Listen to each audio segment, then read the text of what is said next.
All right, welcome to the first episode of Next Level Training Straight Talk. These are going to be 10 to 15 minute shorts where we're going to cover one topic.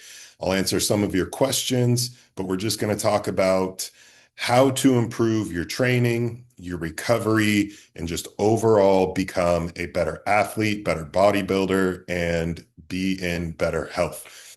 Today's topic, we are going to talk about training comes first. I get asked very, very often, what am I taking supplementally? What am I using for peptides, which is a hot key right now? Everybody's taking a million different peptides. Nobody knows what they're doing. Very few actually know what they're doing. And the large majority are just pumping these mega doses of peptide cocktails, hoping for the best. So, you can take all the supplements under the sun. Um, Whether you're a biohacker, whether you're just trying to improve your daily lifestyle, it really doesn't matter. But nobody wants to talk about what's actually responsible for 90% of those that get results, and that's proper training and nutrition. So let's dive into what the problem is, right? The problem is we've created a culture where people are looking for the next shortcut. Every week, there's a new peptide, there's a new fat burner, there's a new hormone protocol, new recovery gadget, or a new biohack. And none of these are inherently bad. They can all help benefit or complement, or even, hence the name, supplement what you're already doing. But the problem is you need to already be doing the 90% or even the 80%, right? The 80-20 rule. 80% of your results are going to come from 20% of the most important things. So the problem is people are trying to stack accessory on top of a foundation that doesn't even exist, right? You can't build a house on a false foundation. It's like putting a race car on cheap tires. Like, good luck. You're not going to stop well. You're not going to drive well. It's just not going to perform. And furthermore, it's like a race car body with really no engine in it. So let's talk about actually building the engine and what that looks like. The truth is, your body's still going to respond to the same principles it always has, which means muscle is built through five key components. Number one, progressive overload. Doing more each time you go in the gym than you did the time before, whether that's increasing the amount of weight you're lifting, shortening your rest periods, even improving your rep form. It doesn't necessarily have to be more weight every time. If that was the case, then we would all be squatting 10,000 pounds and everybody would be walking around jacked and shredded. So every time you go in, we're trying to increase some metric that we can beat from the previous time that we were in the gym. Recovery, right? Proper recovery. That's something that nobody ever wants to talk about. We always want to do more. We want to push more. We want to sleep less. It's funny because bodybuilding and training in general is one of the few sports where we don't actually look to pull back. We just look to pile more things on top to get better results. If a little bit of gear is good, double the amount of gear should be better. If lifting weights 3 times or 4 times a week is getting adequate results, let's jump it up to 6 or 7. The fact of the matter is, training is the catalyst, right? We actually grow when our body is resting and repairing, rest and digest. So when we're eating and we're resting, that's when your body is actually building the muscle. We're in the gym simply to break it down, and it doesn't require as much breakdown as people think. You just need to stimulate the muscle. You don't necessarily need to tear it down completely. If you're sore 2, 3, 4 days beyond your training, you're doing too much. You're not properly recovering. So, progressive overload. Number two is proper recovery. Number three is making sure that we're getting adequate nutrition, specifically adequate protein. Protein is the building blocks. You wouldn't build a house without enough material, and protein is that material that's going to help fuel and feed your body to put on more muscle. With that, you also need adequate calories. So think of the protein as, we'll say, the wood, right? If you're building a house. Then you have your carbohydrates and your fats. That's going to be your nails, and that's going to be your, uh, you know, other materials that are needed. So we need enough calories. We need adequate protein. We need proper recovery, and we need to make sure that we're progressively overloading. So those are four of the five. The fifth one comes down to something that most people just straight up fall flat on, and that's consistency, right?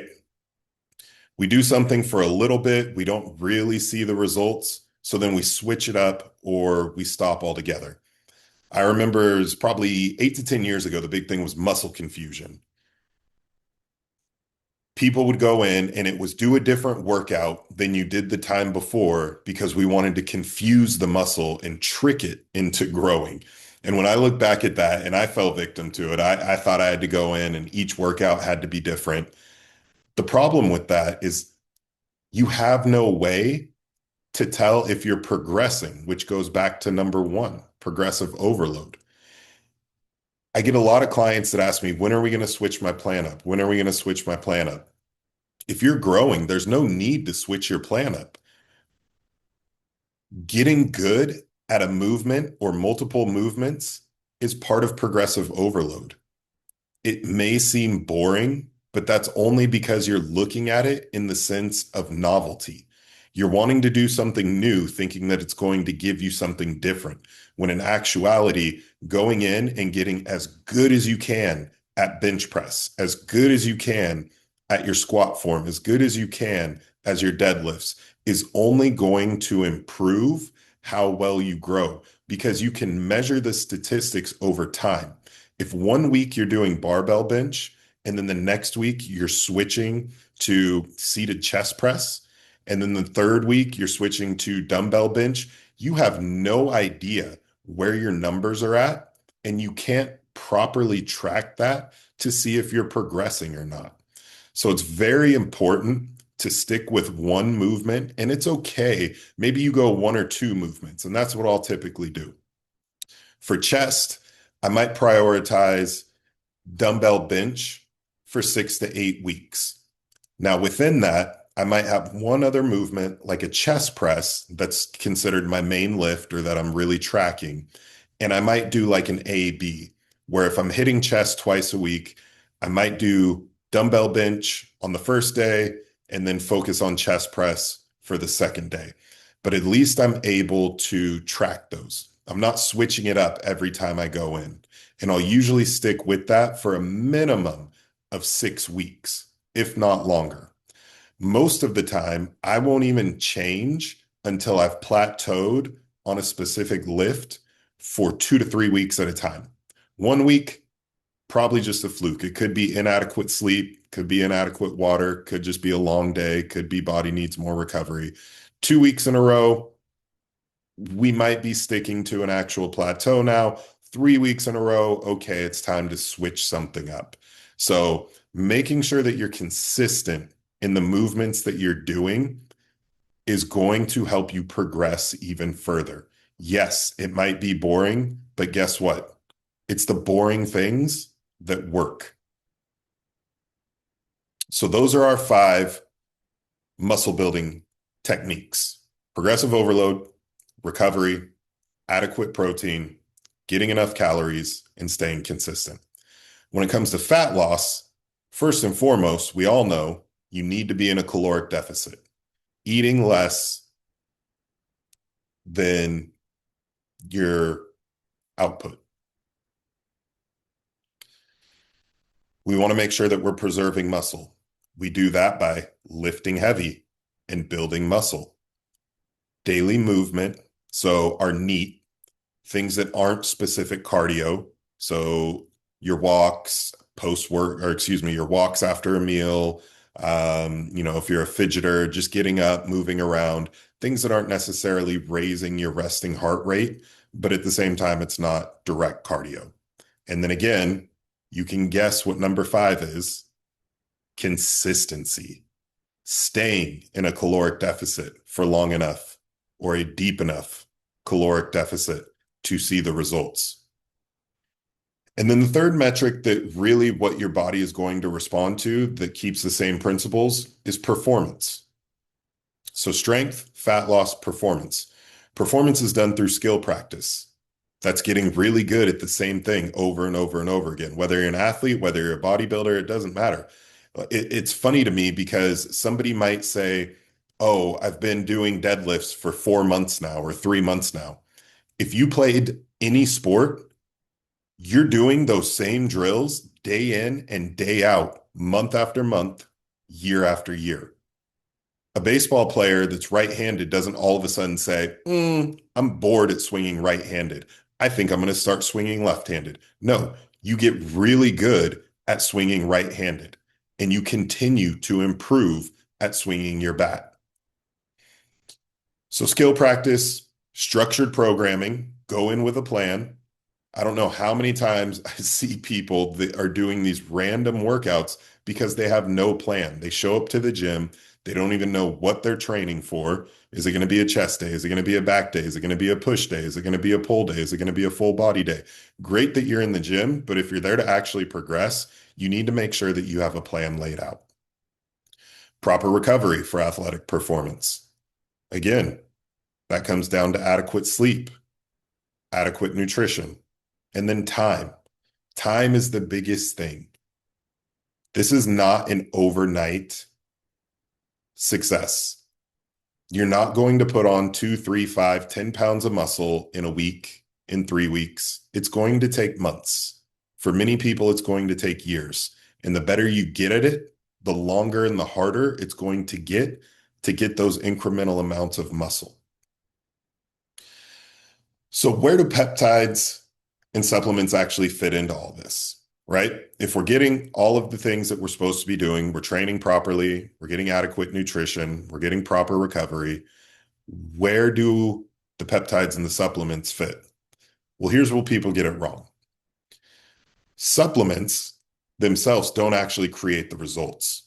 They just amplify the habits that you're doing. If you have crappy habits to begin with, it might band-aid them a little bit. But if you've already built a good foundation and you have good habits, then the supplements are going to give you a little bit of extra to go along with it. They might improve recovery. They might improve adherence. You're taking the supplements, so you're more likely to do your training and you're more likely to get your sleep or help somebody recover from an injury, things like BPC, TB 500, those sorts of things. But they still require work and effort to put in. Even anabolics, right? Even anabolics don't build muscle if you're not putting in the work.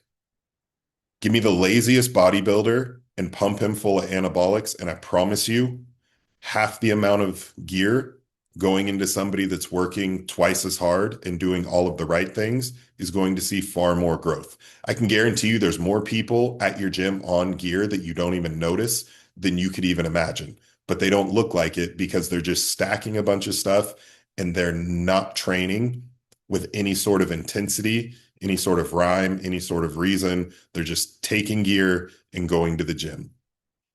If there's nothing there to enhance, it's not going to enhance anything if you're not giving your body the stimulus.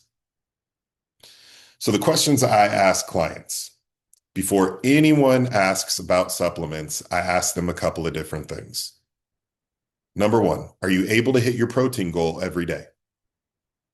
Number 2, can you consistently train 4 to 5 days per week? Number 3, are you sleeping at least 7 hours a day? Number 4, are you drinking enough water? Number 5, if you're doing all of those things, can you continue to do those for the next 6 months? If the answer is no, then we're talking about the wrong things. Supplements aren't even an option at that point. Let's get the foundation built before we start adding in any sort of ancillaries. So if you can't answer yes to all of those, don't start wasting your money on supplements.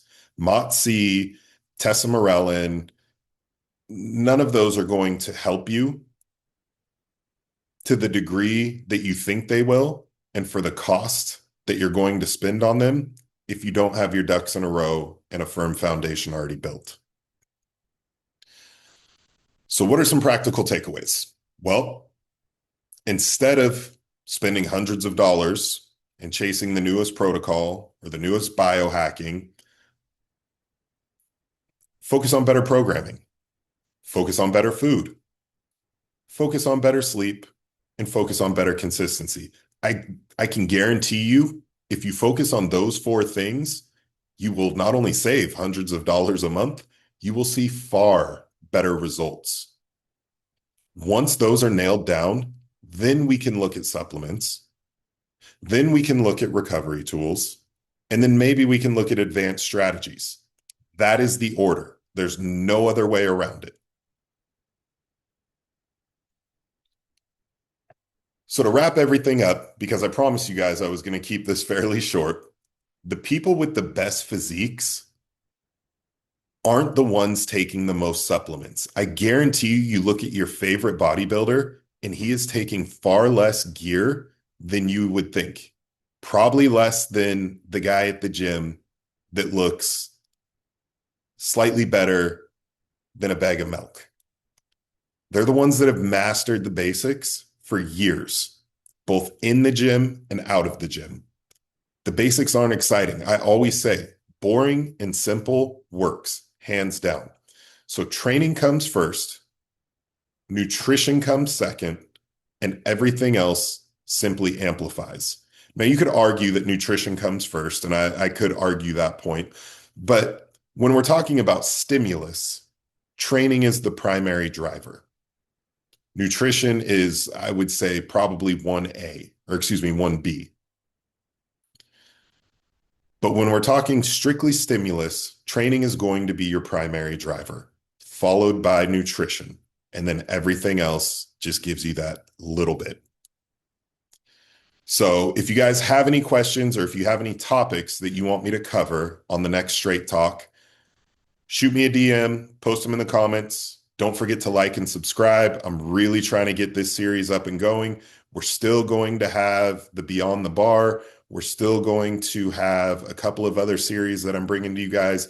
I just want to diversify a little bit. I think these shorts are a great way to answer some questions and go over some topics that are prevalent in the industry that I think we could shed some light on. So I appreciate you guys for checking in. I'll catch you guys on the next one.